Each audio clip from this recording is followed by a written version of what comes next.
may have noticed that I already uploaded a video on hardware and software setup and then took it down. Right now is a pretty interesting time for console hardware since the next gen consoles just came out, and I actually learned some new information after posting that video, which led me to take it down and redo it. Mercenaries can be run on PC via emulation, PS2, Xbox, Xbox 360, Xbox One, and Xbox Series X or S. I started running with an Xbox 360. However, frequent crashes and relatively long load times prevented that platform from being competitive. You should be able to target the artillery from here. Runs done on emulators are allowed, but things like save states are not.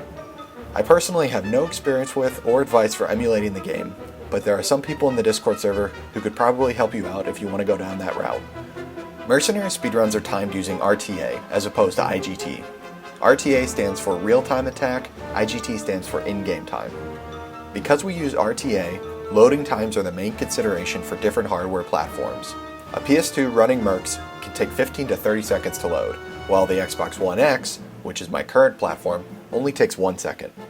With about 20 loading screens in a typical any% run, that's 5 to 10 minutes of potential runtime difference just based on the platform you choose. As far as I know, load times are limited predominantly by hard drive speed and RAM. Because of this, the beefier console you have, the faster loads will be, and therefore the faster your run will be. Currently, the only viable options for top times in Mercenary speedruns are an Xbox One or an Xbox Series X or S. On both platforms, the game is available as a backwards compatible digital download, usually for $10. The breakdown for loading times in my experience is as follows. PS2 has 15 to 30 second loads. Xbox Original has about 15 second loads. Xbox 360 has about 10 second loads. Xbox One S has about 3 second loads. And the Xbox One X has about 1 second loads. Unfortunately, no one in the community has an Xbox Series S or X to test on yet, but I imagine that the Xbox Series X may load faster than the One X since it has 4 GB more RAM and a better SSD. I'm also not sure how long emulators take to load, but I imagine this depends heavily on your particular setup. If you only have one of the slower systems available to you, I would not let that discourage you from running. Give it a go on whatever hardware is available to you, see if you like it, and then invest in a hardware upgrade if you end up enjoying it. For what it's worth, second place in almost every category is still achievable on any system as of my recording this.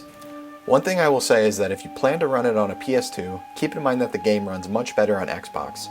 The draw distances are vastly improved, load times are more consistent, stutters are more infrequent, even just aiming feels more natural, at least for me, on the Xbox. So if you revisit the game on the PS2 and find that it's not quite as good as you remember as a kid, it may be worth giving it a go on an Xbox. I used to always play on a PS2 when I was younger, but revisiting now, it's almost unplayable compared to the Xbox. I want to briefly discuss now why we time Mercs using RTA.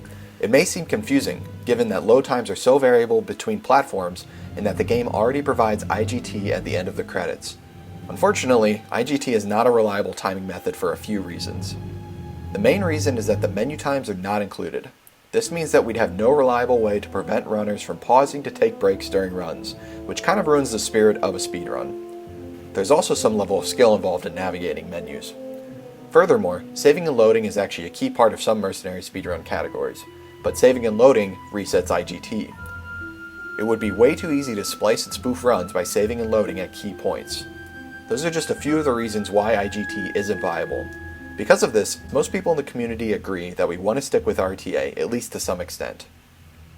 Another possibility would be to commission someone to make a load time remover for runs after they've been completed, but that's easier said than done and could be an intimidating additional tech setup step for new runners. For now, we're just keeping it simple. Record yourself running the game and post the real time from start to end. I want to emphasize that the current timing rules are not hard and fast. This discussion has currently been tabled, since we don't have a huge community actively running the game and we want to keep it as simple as possible for new runners to join. The discussion may need to be reopened if otherwise competitive runners join that are purely limited by the hardware they have available to them. Other than that, there's not much to say. I use a standard Xbox One controller and an Xbox One X console. I had originally picked up an Xbox One S all-digital console and controller in early 2020, but I swapped it out this week for a used Xbox One X. There's not a huge price difference between the Xbox One X and One S at the moment, so I highly recommend picking up the One X if you're in the market. The X will play Mercs in 4K, reduce load times by roughly 2 seconds, and allow you to play a physical Mercs disc if you still have a copy. For my stream setup, I use OBS and Game Capture HD on my MacBook Pro with Bose earbuds to stream runs on Twitch. I use 1.livesplit.org as my timer. My capture card was roughly $125 brand new after tax, the software is all free, and I already owned the laptop and headphones, so I'm a little over $300 all in to get everything I needed to stream Mercs runs.